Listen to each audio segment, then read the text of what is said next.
Marie est une entreprise centenaire qui a fêté ses 100 ans en 2021, qui s'est transmise sur 3 générations et qui a été rachetée il y a 2 ans par le groupe Léa Nature. Famille Marie, c'est une entreprise construite autour de tous les trésors de la ruche.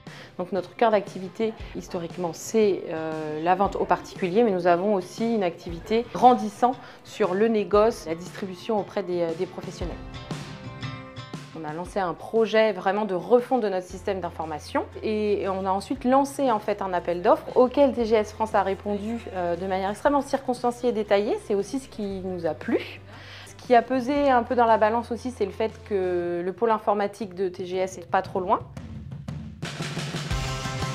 On a développé avec les développeurs informatiques de chez TGS une interface très spécifique qui permet d'un seul coup d'œil aux conseillères de pouvoir renseigner leurs clients, c'est-à-dire qu'elles voient et la fiche client et les dernières commandes du client, mais également elles peuvent saisir en direct ce qu'ils souhaitent commander de nouveau.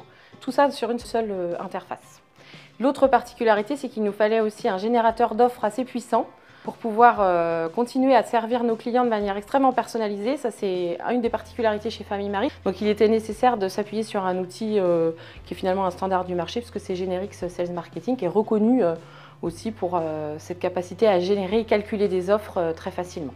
L'autre particularité, c'est que TGS a proposé et un intégrateur français et des outils français.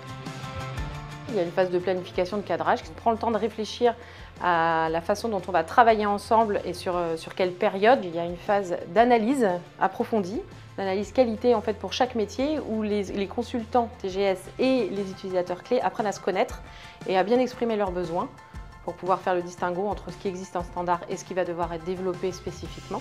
Ce qui donne lieu ensuite à la 3e étape qui est une étape de développement et de paramétrage de l'outil. Pendant cette phase, il y a une phase de formation des utilisateurs clés qui est nécessaire puisque ce sont eux qui vont ensuite transmettre à leurs collègues.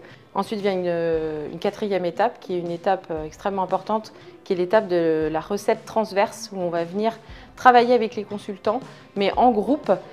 Chaque utilisateur clé va être présent et va venir performer ses tests enchaînés avec les autres.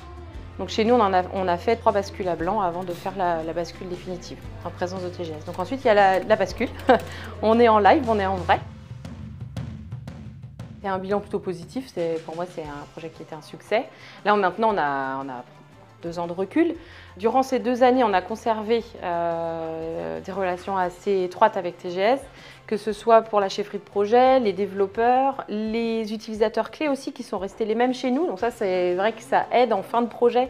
Et puis la particularité, c'est qu'on ne s'arrête pas après la bascule. On a d'autres projets, on vient rajouter finalement des briques dans l'édifice ERP. Organisation, structure et aventure humaine.